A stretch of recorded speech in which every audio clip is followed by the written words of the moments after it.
So I appreciate everybody being here today. Today is open forum number 6. So just really appreciate everybody that's stuck around either through the whole thing or have joined us here in the last few, or maybe if this is even the first time they've been able to join us. Just wanted to remind everybody about the dashboard that I have linked in the chat. Has all of the video links for all of our previous sessions, and there's a playlist right on YouTube for that. And they are all bookmarked by topic when you get into them. So if there's something specific that you want to find, hopefully you should be able to find it in there easy enough. Today, I am going to deviate a little bit from what we've been doing for the last 3 or 4 sessions, where we've been going into MICIP and really digging into the individual sections. There has been a lot that's happened the last couple of weeks since the last time we met, and there's a few things that I want to kind of talk about with the whole group, and then give the group some time to maybe process a little bit. If we get through that quicker than what I expected, then we'll for sure jump into MICIP, and I want to show kind of how to transition from all of the root cause analysis and data discovery that we did to transition into the actual goal setting, which is kind of the next step from where we left off. So I'm not sure that we're going to be able to get to that today, but if we are, then we'll just jump right into that. So today, the first thing that I want to talk about is I've talked to quite a few people that have kind of expressed that they'd like to see the series continue. And I've just kind of talked to some people about it, about, well, what do you think about that every other week time frame for the 1 hour time frame? And so I looked at what was available in my calendar and kind of scheduled that out up until spring break. And so what I did was I added it to this time frame, so Tuesdays from 3:30 to 4:30 every other week. So you'll see in there, just kind of under that 119 update, that I'm going to put, so I put 5 more dates on the calendar. That'll take us up to what is probably spring break for everybody. And we can kind of reassess at that time, how are we doing? Do we want to continue getting together just to have these conversations? And, as long as there's just even a few people that want to get together, it's just an hour out of, my time every couple of weeks. So I don't mind continuing after that, even if we want to get together. So what I want to do with those 5 sessions is I want to finish the whole process in MICIP so everybody can really experience that. And also I do want to continue to maybe have some times like this one, where if there's some either big news or people are starting to get in and have, real technical or adaptive questions around how to actually use it and those sorts of things, then we'll try to leave some of those available as well. So those are the times that I have scheduled out. And I just put a sign up in. These are open forums, so you don't have to register or anything for them. But I put a sign up there that if you want me to include you on the calendar invite, so that you don't have to always go looking for the calendar or some other invite that you put in your own. If you want to click that sign up there, it is now working if you tried clicking on it earlier. So I think it's actually working now. So if you want to go in and sign up for that way, all that does is just gets you on a calendar invite. You're not like committed to be there every time or registered or anything like that. These are just kind of more open forums. So, so that is kind of what I want to talk about with that. I want to finish the process. And I also want to allow for some time like we're having today to just kind of talk about either current events with it, or once people actually get in and start using it, what kind of successes and challenges they're having with it. So that's what I'm planning on doing, kind of taking up spring break, and then we'll evaluate right around spring break time if we want to continue after that. Hot topics. Woo, boy, there's kind of a lot to talk about today. So the first one, I'm going to start off with a very positive thing. They made a new service called MiServiceDesk. And I want to just kind of talk about this a little bit. So MiServiceDesk, when you go there, you can get services on all of the stuff that the Data Hub is supporting. So right now, that's the MyStrategyBank, MyRead, and MICIP. And hold on, I'm going to actually share my screen for this part.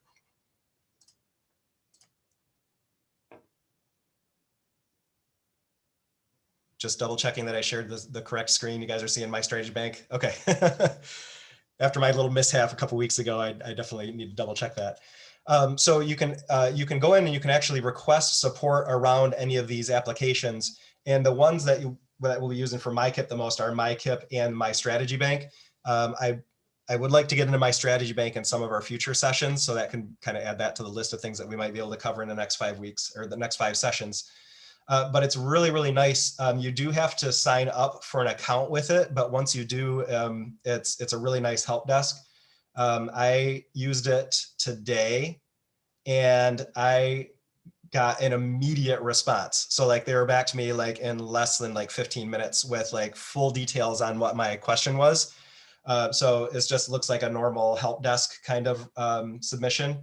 But the interesting thing about it is you can see what your requests were. So you can go back and say, so they closed my request. So this was what I submitted today. But you can also look to see created by anyone. And so I think the reason they were able to get back to me so quick was because I might have been the very first question they ever had. So, but I see that they had 3 people that submitted issues today, and they resolved all those issues. So it's really the system's really nice, and they got back to me like right away, and they resolved my issue. So I was pretty impressed with the system, and I do recommend that people get signed up for it. In the past, there's been like, oh, email Terry Nugent for this, or email Renia Rose for this question, or these other things. And I think that this is kind of, if I have any future questions, I'm going to just be using this system. So I wanted to point this out to everybody that this is here and available. They did mention this in the last communication that came out, the last MICIP communication that they send weekly, but they didn't have a link to it or anything like that. So I actually found it by doing a Google search. So few communication pipeline issues going on, but that's what we're here for, right? Try to resolve some of those. So anyway, it's a really nice service. They also have, if it's during business hours, they do have a chat feature. I didn't use that. I just submitted my request, but you might even be able to get a request fulfilled even quicker by using the chat feature. So if somebody tries that and has some feedback on how that went feel free to let me know, or maybe at the next session, if some people have tried this out, we can check in to see how this has worked for people. So this was my first hot topic item, and I really recommend it. It was a very positive experience for me.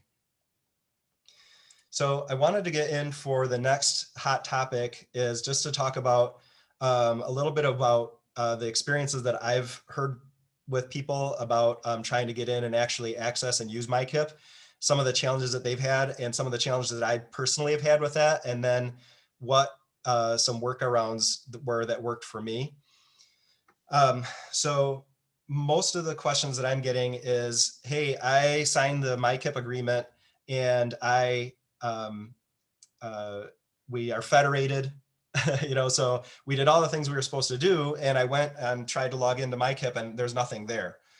So there's another step, and some people aren't getting the step at all, and others are getting it sent to just the superintendents. But the intent from MiCIP was that they sent an email to, they said, all the superintendents in the state. And the email title was "Welcome to MiCIP" with an exclamation point. So your first step if you are trying to log into MiCIP and not seeing that on my Launchpad, is to see if your superintendent got an email from Renia Rose that says "Welcome to MiCIP" with an exclamation point. Many of the people that I've talked to, that their superintendent did get that message, and that means that the superintendent is the MiCIP administrator. And the superintendent can assign other people to be MiCIP administrators, but there's some other technical details, and that was only sent to the superintendents. So I have given them feedback at this point to say that there might be some other people that need to get that message and maybe added as MiCIP administrators, such as the MiCIP technical contact that's identified in the data cockpit, or the MiCIP data liaison. I think would both be great people to actually start off as administrators, and then they can assign other administrators. But that's not the case. And so I'm just trying to get the message out to, if you can't log into MICIP, and I'll show you what that means here in a minute. If you can't log in, that means that either that email was not sent or it was sent to your superintendent, and superintendents get an awful lot of emails. And so that one might have been overlooked or deleted or put in the spam or something like that. So if you don't have that on your cockpit and you want to be the one that is the MICIP administrator, previously I would have recommended emailing Rennie Arose, and now I recommend using the MiServiceDesk and saying, I can't see the My Data cockpit or I can't see my school data on my Launchpad, and I want to be the district administrator. And they can then help you with that. They might just give it to you, or they might say, let me hear from your superintendent or something like that. But I recommend using the MiServiceDesk for that. So what does that mean? What does that look like? And for those of you that already have all this figured out, please forgive me for spending some time on this, but I'd like to hear from some of you here in a minute after I go over a few things.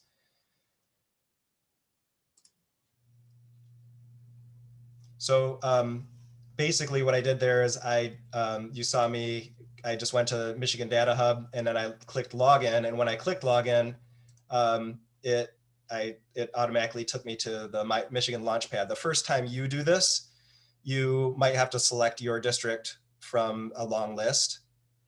If you don't see your district on that list, that means it's not federated. So, so that's kind of a connection to some of the things we've worked on before. So when I get here, I can see MICIP. I can also see MICIP staging because of some of the testing I do for the state. And I also see the My Strategy Bank. So you may not see any of these things, or if you're one of the administrators for your district, you might see the cockpit. But basically, if you don't see MICIP, that means that either you're not an administrator or your administrator has not set you up with an account yet. So if you think that you're the one that should be administering that and you don't see this here, you need to go to that that help desk that I showed earlier and see if you can get connected there. So I wanted to pause for a second and just see what experiences other people have had with this. So if you have had success with this, you are an administrator, you've been able to log in and you've been able to do some of these functions, I'd be really interested to hear how that's gone. If you're experiencing frustration with this and this is good, helpful information that might point in the right direction, I'd like to hear about that too. So I am just gonna stop my share for a minute and just see if there's anybody that has, or I guess maybe what are some of our experiences so far?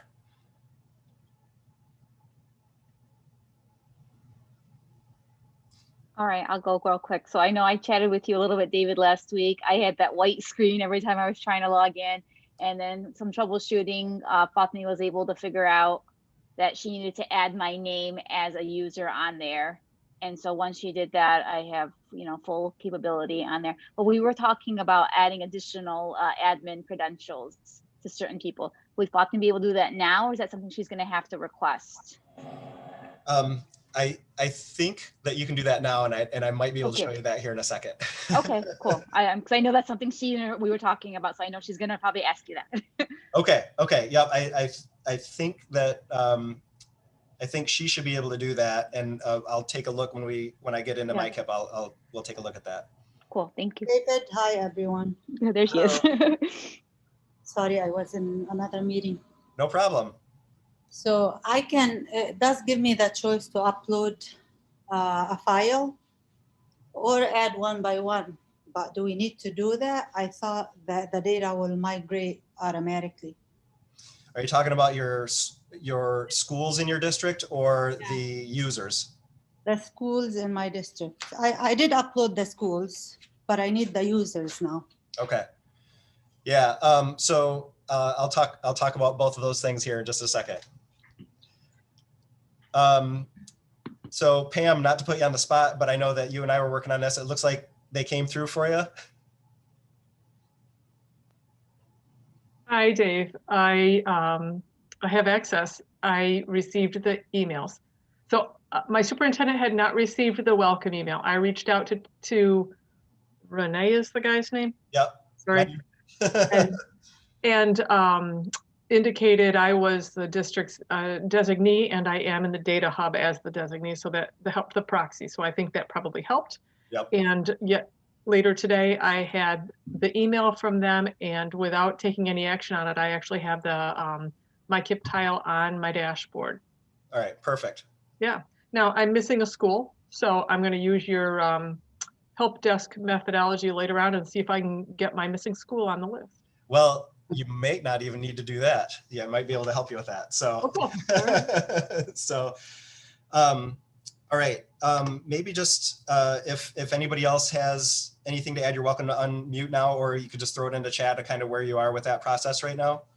I'd be, if there's anything that I can do to help kind of with that right now, I'd be glad to do it, because there might be something we could address really quick. I'm going to talk about Fatma and Hilda's questions here in a second, and I think that should address maybe Pam's issue as well. One other thing, David, when I uploaded the school list from the EEM, I had each school appear twice, one with a number with preceding zeros and one with just like 432 is Right. one for Bryant, and then 00432 for Bryant. So I have Bryant appear twice, and each of the 39 schools appeared twice. Okay. Are they still there, or were you able to get that resolved? I can delete them manually, but they said they were going to do that from the help desk. I contacted them. Okay. All right. I think at this point, I am going to go ahead and share my screen again and just kind of jump into and show a couple of things that we'll get at some of the questions that we just had. I'm just going to go ahead and go into MICIP. It'll the one that we always use is login with my Launchpad.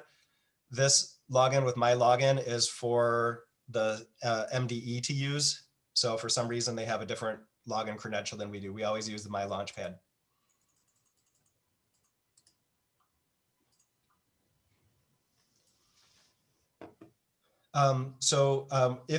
If and when you get that administrator access,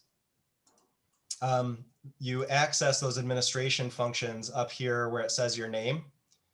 And so it'll say administrator settings. So I'm an ISD administrator of the system. So I'm able to actually go in and I can view everybody's MICIPs in my ISD.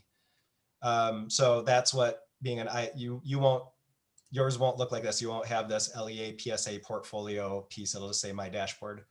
But what you'll once you get those administrator capabilities, you'll want to go to this administrator settings, and this is where it will list your schools.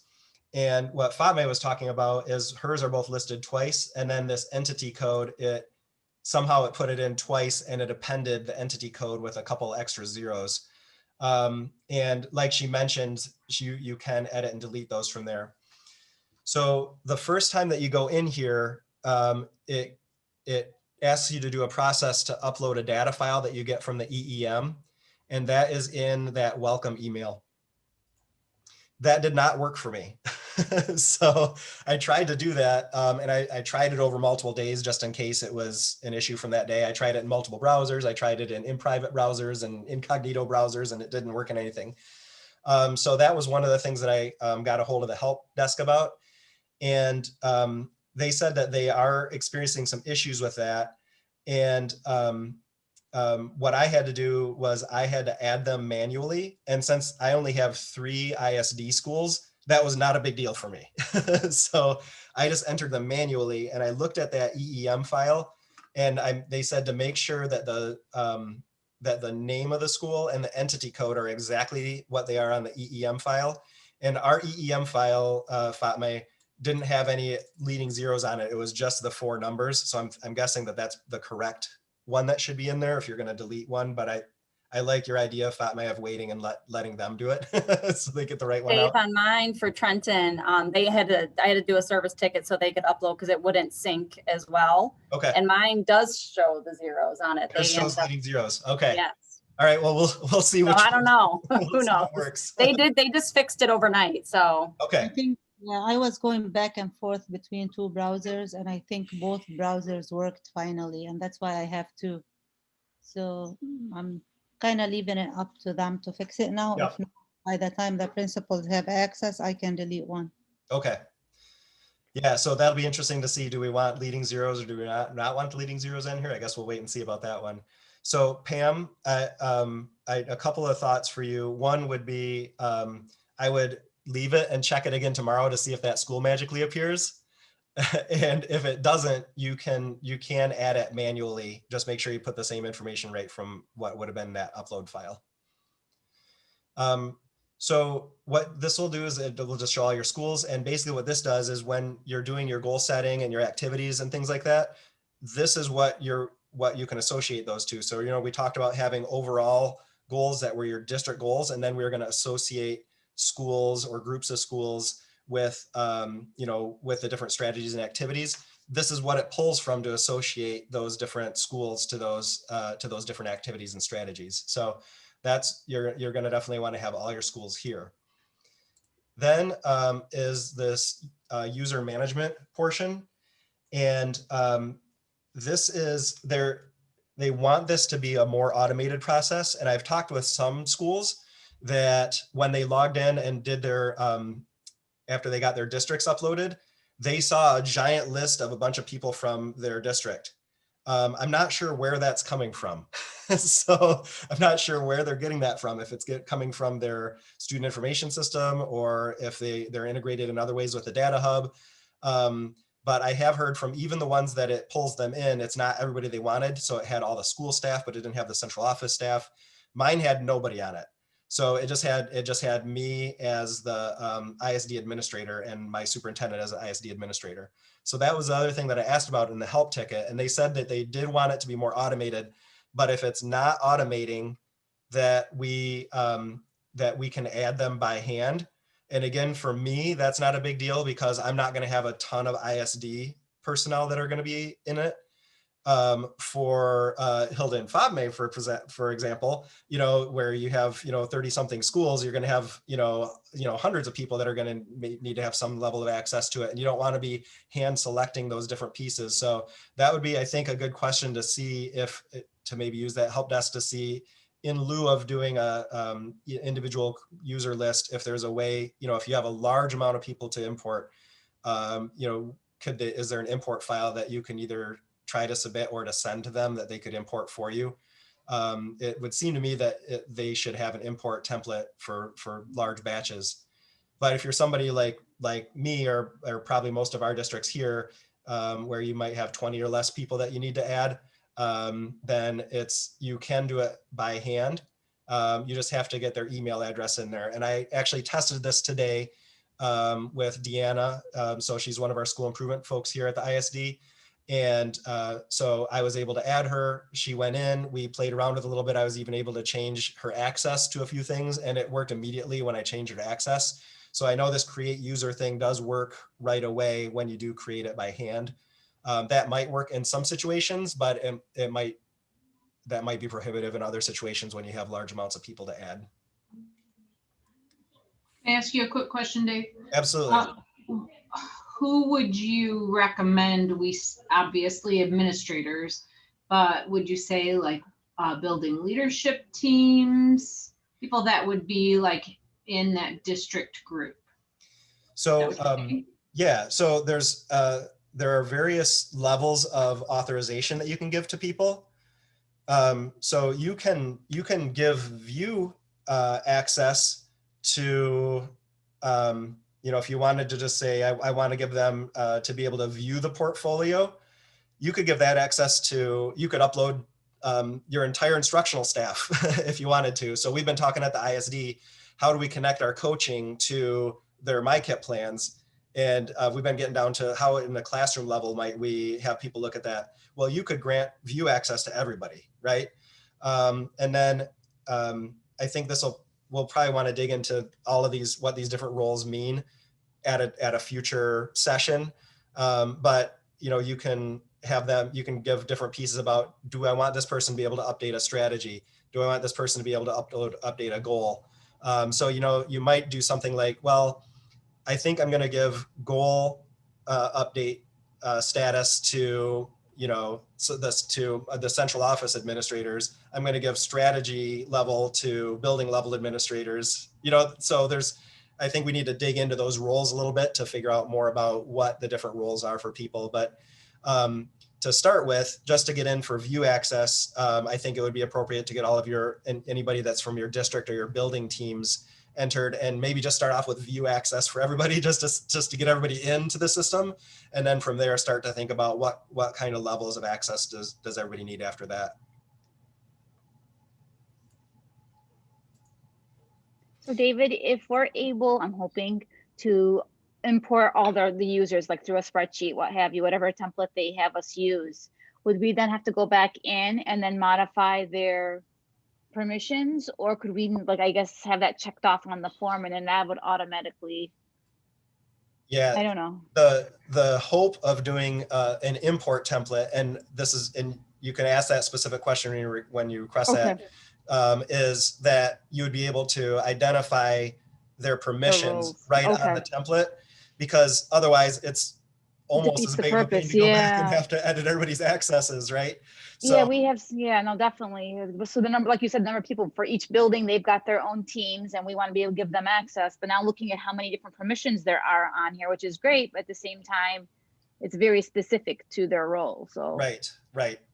And I think it would be, it might be nice to really dig into what all those different roles mean before you know, Agreed. go hog wild on, creating Agreed. 100 different accesses for everybody and then realize that those weren't what they actually needed or it was too much for some people or whatever. So I think, really digging into what those accesses mean would be good. And they did talk about what all those different accesses mean in the December 17th MDE communication. I was just going to ask you, where did they go over all those? Okay. They went into good detail about all the different roles and all that kind of stuff. I will look that up. And okay. so Awesome. that's one that, and I think that'll be something that maybe if this group wants that, we could kind of dig into that document as well together. Okay, cool. Thank you. Do you know, I noticed when I was looking at your screen that you could impersonate a user. I don't have that on mine though. Yeah, so I don't know if that is an ISD function to be able to impersonate users. I'm not sure. I haven't logged in as a district level person, so I don't know. So that impersonate, I think it's for me to be able to get in and see, do people have the accesses that they need to get to the things that they need to do? Right, which would be helpful, I think, from a district level too. To see what our other people could use. Yeah, that one falls into my I don't know category. Yeah. Okay. Still, I'm not more to guess. come. That was a total guess on my part that's an ISD function, but yeah, I would agree. So yeah, so if you want to know more about those, that December communication is right here, is linked in our dashboard, and it says lots of info on user roles. So that's a spot to go and look for that. Can you show where the impersonate a user is? Yeah, so that's right. For me, when I log into this and I go to, so I'll go to Deanna's, that I was talking about earlier, I can actually impersonate her. And then when I do, I could see, oh, was I able to edit the thing I was able to edit, or was I able to go to the school that I hoped that she was going to be able to go to? So that's what that impersonate does. So that's like the student view. Almost like I'm thinking of school would be how you, okay, cool. Oh, yes, good. Exactly. We were just talking about this, so this is good. I hope we can do this then. Cool, thank you. So if you get out of this edit user, you click on the user and then you would be able to do it? Yeah, so I can't see it from the district level right now. Okay. So when you click on a user, you can edit their roles and stuff like that, but you don't get that impersonate button, Stephanie? That is correct. Okay. So all I did was I just selected one of my users, and that just shows up in the top corner here. It's nothing that I have to turn on or off for in my role. Yeah, I wasn't able to. I have a question, David, about the Discover tab in the platform. when we were doing the district discover, but we were doing the real thing, the real data. So we started off with certain metrics. And the question is, does every principal go in and do the same for their building, the discover part? So I hate to give a wishy-washy answer, but I think it really does depend on the size of your district and also maybe what it is that you're digging into. I probably would, if everybody's kind of trying to collect some data around one issue that you want to explore, people might be adding data about their school, but it's all going into that one discover data spot. And that might be a little easier to look at when we get back into the training site, but it just it just kind of depends. I hate to say that, but I mean, or it might be something that as the district, so your district team looks at it and says, hey, here's the data that we collected at the district level. And then a task for your building teams might be to, what does that contextually mean for your building? And then they would continue to add to that data story. So that's kind of that nonlinear thing that we've talked about. They're not saying something like, for every goal, each building needs to add this data. They're trying to leave it open-ended to try to fit a lot of different contexts. Okay, so when Risa, they were doing a session on Friday, and I asked that question. I'm not trying to fish for two different answers. That's not what I'm trying to do. Yep. They did mention that every building principal, while they're doing their SIP plan and goals, they would be looking for their building data. And if they do that, and it's understandable that they should be looking at that, even if we do the analysis at the district level. Yep. Would it give them a different template to type in, or would it be the same district template where they would add more information, or you haven't experienced that yet? So one of the main differences with MICIP is that there are not school plans. So if they were talking about separate school plans that they have to add data to and things like that, that doesn't exist anymore.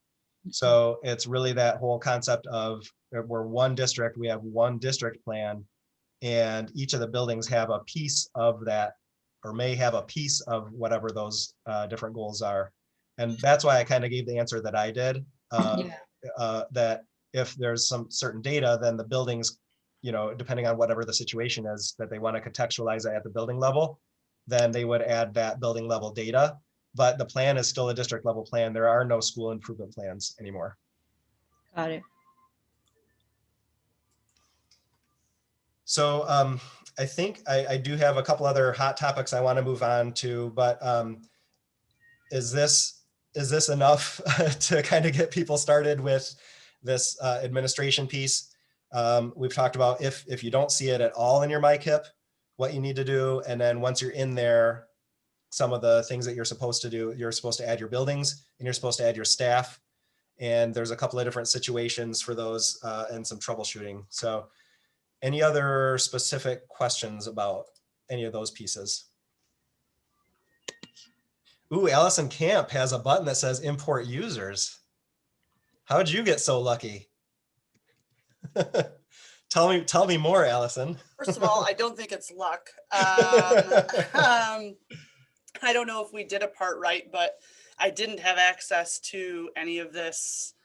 And so I was trying to follow the directions in the emails that I get to get myself access. And so I think I have like whatever the superintendent level access is now, because Bob gave it that to me. So anyway, on my screen, I was kind of following along as you were talking. Yep. Because this would have been my first login, and you were talking about hoping that our friends from, I think, Dearborn, that they can import, and I have that button. So I do too, as well. Ooh, Yeah. all right. Yeah. So, do we have to have specific columns in a I would think there'd be a CSV file. so is it just a spot where you can select the file? It doesn't give you like a template or something? You can drag it in, or you can get it from your desktop, but it does say that well, we can. I think it just has the filters, our first name, last name, and email. And role. Okay. So knowing that that button is there, I'm so glad that we're all together. Knowing that that button is there, I think the question then to the help desk is, do they have a specific import file that will allow you to assign roles and that sort of thing? So if anybody figures that out or gets a reply from them, can you please let me know that you got that? And I suppose I could actually go in and look myself. I should be able to see everything that's submitted in there now, I guess. But if somebody finds something out on that, if you could let me know, I'd really appreciate it. Yeah, and David, I was gonna do that. I have a district file that has all our administrators and the assistant principals. Okay. But I was afraid that they're gonna do that on their end and it's gonna duplicate the names. I didn't want to do that just in case. Yeah. It would be nice if they just had a CSV file there to download and, Yes. and you could put your information in so we get it right. I would Yes. think, I mean, for a district, I only added 10 users, so that didn't take me long to do them individually, but Dearborn for sure would want to import that list. And we can download the CSV from the My School Data. It's already there because we have, Yes. yeah, we can do that from My School Data.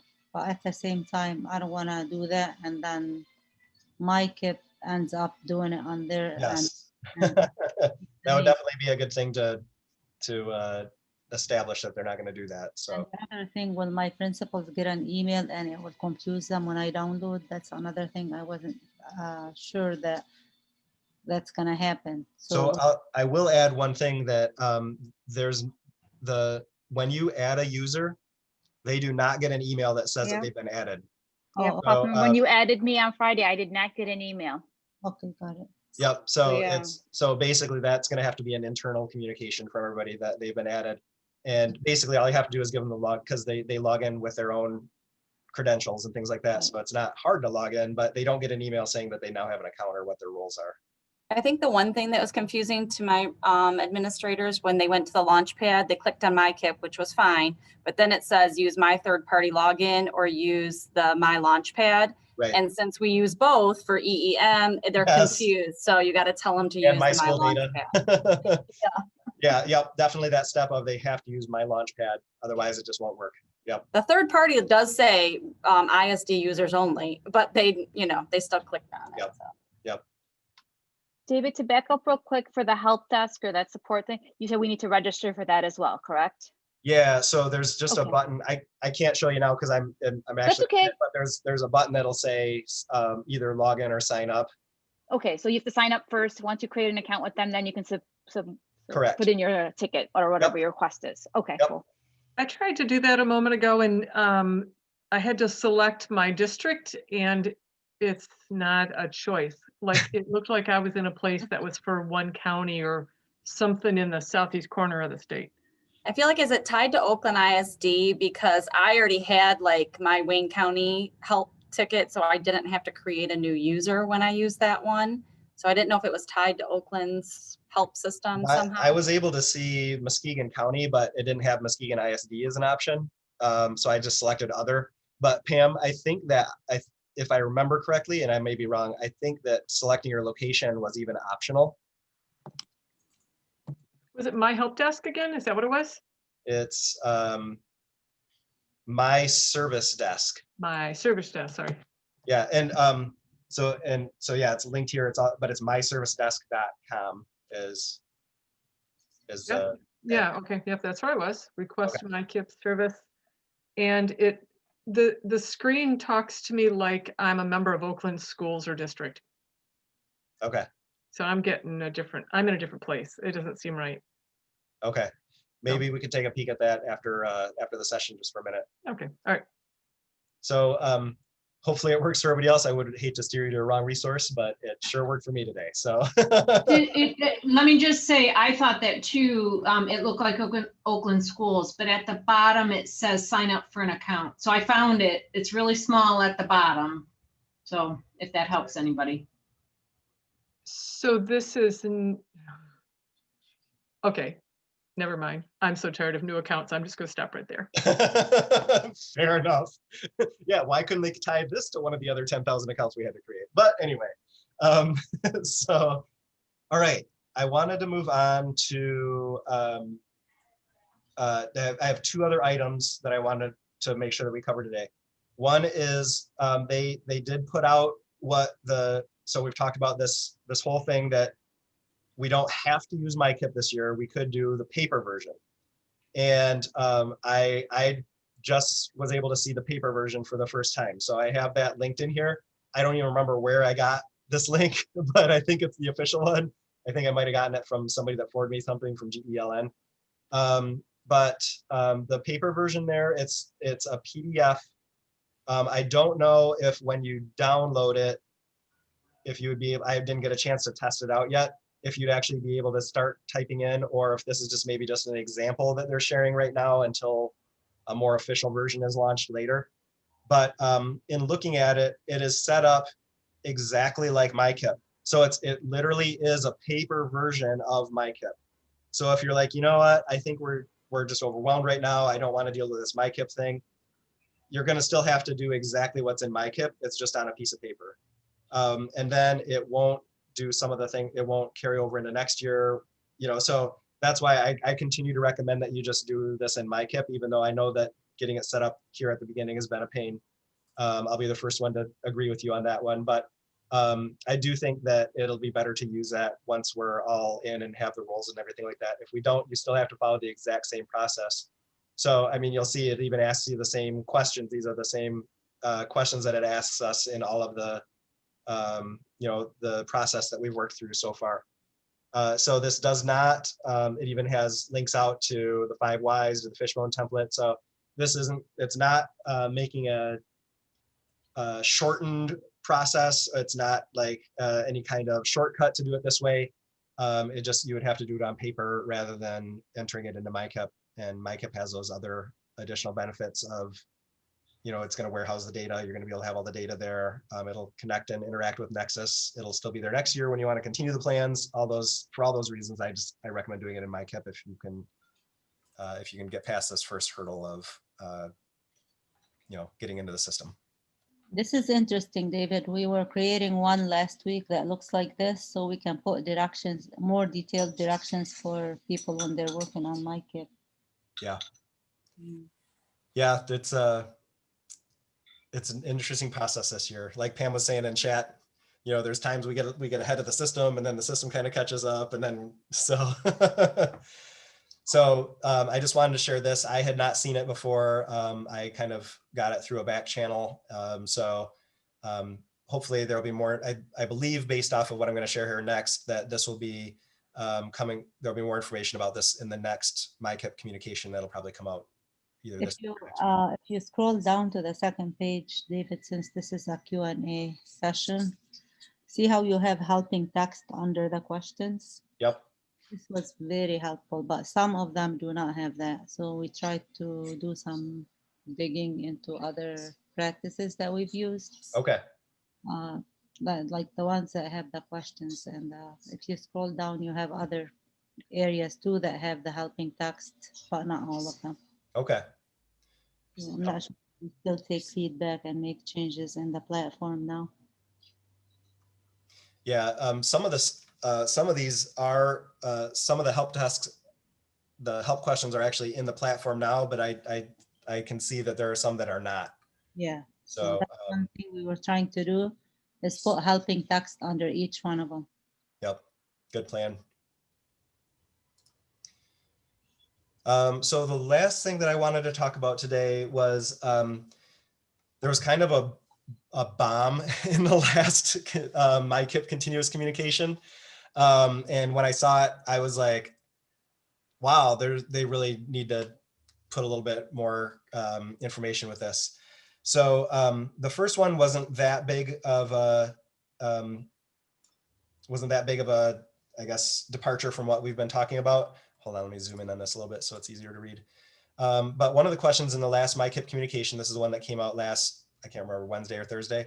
How many goals must a district have? So there's no minimum or maximum goals. There's also no requirement that you have to focus on the 5 content areas. Those are things that we've talked about here, so that no big surprise there. The district should write goals based on the challenges identified in its data. So that's that whole data discovery process that we've been talking about. Goals could be focused on opportunities for growth in the areas of academics, non-academics, or systems. So this one was not a big surprise. It just kind of solidified a lot of the conversations that we've had here. Then, does everything for which a district needs funding have to be part of a plan? So for those of us that work in school improvement and state and federal programs, we know that you won't get anything approved in your consolidated application unless it's in your district improvement plan. And that's because we have to show that anything in our plans that we're getting federal funds for was based off of a comprehensive needs assessment. So there's all kinds of legislation at the federal and state levels that cover all of this. So I was then therefore surprised to read that the district must complete a plan for each new goal or for strategies and activities not previously part of an improvement plan. Strategies and activities previously funded and for which continued funding is being requested may be entered separately into Nexus without entering them into the plan. So what I'm seeing here is if you've had something approved before and you plan to continue to use that funding source, you don't need to try to recreate your whole goal, strategy, activity structure just to get your consolidated application approved. And so I talked to Tom Johnson at a meeting that I was at with him about that. And I said, did you guys talk to the Office of Field Services about this? Has this been, is this something that they're going to be able to understand and work with us on? Is there going to be further communication about this? I think that it needs to be unpacked quite a bit. And he said that more information was coming. So I know that this was a pretty big topic of conversation at the most recent GELN meeting.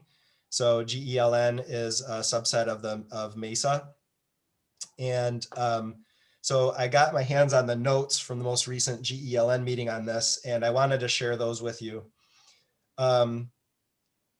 So basically, the important parts start here. So it says there's guidance from Ben and Terry. Ben is Ben Borkel, who is the MDE MICIP or continuous improvement lead. And then Terry is Terry Nugent, who is the co-lead for MICIP, along with Tom Johnson, who was the person that I talked to. So, but it says that the guidance from Ben and Terry was just to play around with the system this year. So I'm not exactly sure what that means, but moving on, it says the district must submit a minimum of one goal. There's no maximum number of goals, and this will be clarified in the next continuous communication. So when we kind of started this journey together, at our very first meeting, it was still kind of the understanding that everyone must do MICIP. Then that has kind of gotten backed off to, you can do MICIP, you can do this paper version, but you're going to have to do something. I think that there's just been an awful lot of pushback probably to the state on the process and the timing of it being released and all these different things. And so the requirements kind of keep backing off. And I'm not exactly sure how I feel about that. On the one hand, I want everybody to take it seriously and dig into it and make a plan that they're proud of, that will move the district forward, that they can continue to work on, and all these sorts of things, a meaty plan they can work on. Also understanding the situation that we're in, and so okay, maybe it's better to dabble in it first, but in doing so, are we running parallel systems and not getting a full buy-in into the new system? So I'm a little torn on the whole thing. I can understand the logistics or maybe the politics behind why they're making some of those decisions, but I guess the main thing to say is kind of taken out of this, you don't need to try to cram every expenditure into your plan and shoehorn in all these different expenditures just so they get approved in a consolidated application. And for that, I think that's probably a good thing for all of us. And so maybe we could just really take this year with our teams and really just try to get them acclimated to the new system, really work on that mindset piece of continuous improvement experiment with what it means for this process to be nonlinear around one really important data source for us.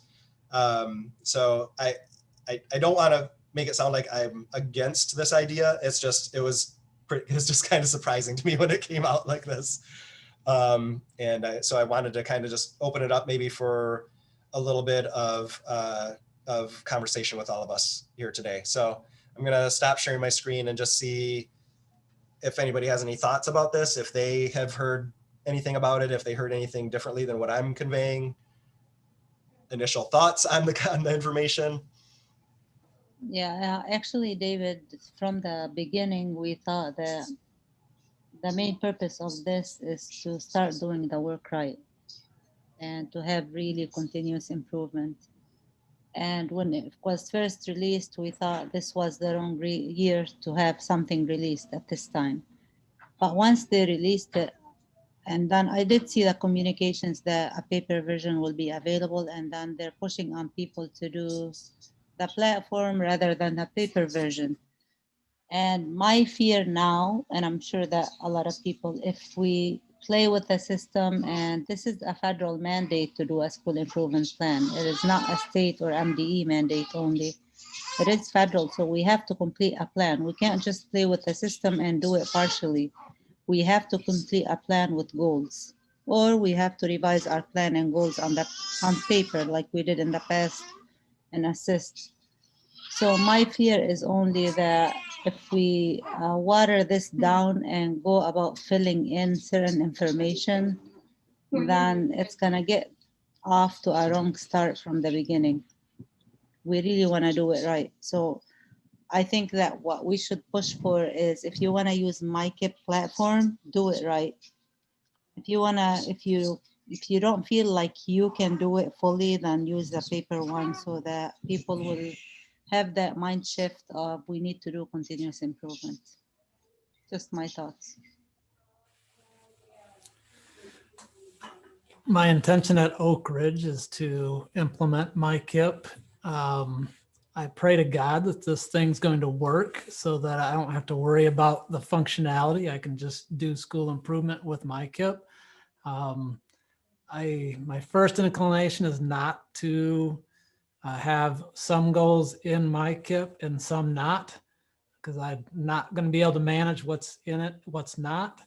And I think that's going to help us. And we're restructuring how we're doing our whole district school improvement team too. And Dave's been helping us with that. So yeah, we're all in. Pray to God it works. And I do think the functionality as advertised and what we've been practicing together, I think that all of that will work. The different integrations between data hubs and student information systems, I think Nexus, all that is going to continue to be developed, but I think the basic functionality of how to run it is going to work, or even does work now. In my district, we've started the conversation with the principals in earnest about embracing the continuous improvement model, and they're really excited about it. It's a process that actually makes sense and will add value instead of labor, and that's exciting. I've been getting this gut feeling that I wasn't really thrilled about the platform, and so we've not introduced it to our leaders at all yet. We're just talking about assembling your teams, shifting your thinking, an opportunity to really drive your building with through that which you're passionate about, and to bring it together, as a district package. So in my district, if the platform isn't going to be, I suppose I use the word required. I think we're going to be using it. But if I can back off from focus on the platform and really focus on people and get people moving in the right direction, I love that idea. And then maybe this year we'll plunk around in there and do a little to get used to the platform. And a year from now, think about it in a more robust way. Once people have their minds acclimated toward a better process. And I know based on, I'm going to honestly say, Dave, if it's true that I can count on the financial approval based on my former plan, you know, for all those activities, that if I don't have a team naming a particular PD that I need to fund, I don't have to worry about that. I've got it in the prior plan. I can count on that, Yep. and I can keep people focused on the process. It'll also be a great opportunity to vet some of the activities we're doing and see if we really need to, but you know, it's kind of a different question. Yep. I could definitely, I'm just kind of thinking about, you know, the way that Tom's looking at it and the way that Pam is looking at it. And like, in both of those cases, I'm like, that's exactly what your district needs right now, you know, and that's, I mean, and that's fine. And I'm glad that we have that flexibility, I guess, this year to make the best decision that you can for your team. So one thing that I will add, is kind of based off of what Fatma was talking about. I just pasted in a new piece that was later in an email. I didn't initially have it in there. I wasn't sure I didn't want to put even more confusing stuff in there that I hadn't put in already. So I just pasted that in. I'll share my screen again to show that. And this really gets at that piece about the federal requirements. So it talks about, so the first part is maybe something that we kind of already know. It's just some of the background about why they did it this year, right? They didn't want to use Assist again because the contract was up. They were already contracted for this. They already contracted for Nexus. They couldn't make all these things work together. They had to move forward on it, right? So it wasn't the best year for it, but they didn't know that COVID was going to hit this year, right? When they signed all these contracts or discontinued the contracts. But number two here, I think really gets at what Fatma was talking about. Says federal law only allows the same continuous improvement plan to be used for 2 years. Since we extended the 1920 plan into 2021, we used up both of the years the law allows, and we had no choice but to create new plans. So that, you know, I definitely understand where districts would be coming from to say, you know, we really need to continue. We need to update these things. So I think they're giving us the flexibility, and I think just depending on where your district is, how the teams are set up, what readiness levels are, the size of your district. There's just a lot of different things. The capacity for your leadership right now. There's a lot of different things that go into it to kind of decide how involved you want to get into it right now. But they're giving us, I would say, pretty extraordinary flexibility in the system. So. All right. Also, if you want to do the paper version, it's not any less work than the platform. Right. So I would rather go in the platform and do it right. Yeah. So that is bringing us right up to our 1 hour. I was hoping I'd at least be able to get through those items. So we were able to get through them.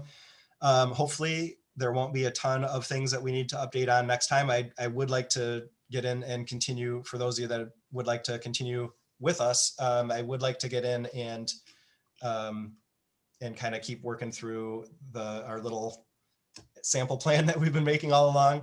I went in and I rebuilt it all today in case we got to it, and it just takes a couple of minutes to do all of that. And when I did, I was like, you know what, this could really be a meaningful process if when you're able to start with something that your district is interested in and really wants to dig deeply into, I think it could really be a meaningful process. I went back and was reading through the things that we came up with, even though it's sample data and a fake district. I was like, man, I really wonder what would happen in this district. You know, what could we put in place to really help with this? And so I do think that it can be a good process once we get going with it. So I am going to go ahead and end the meeting now, but anybody is welcome to stick around for any parking lot type discussions that anybody might want to have here at the end.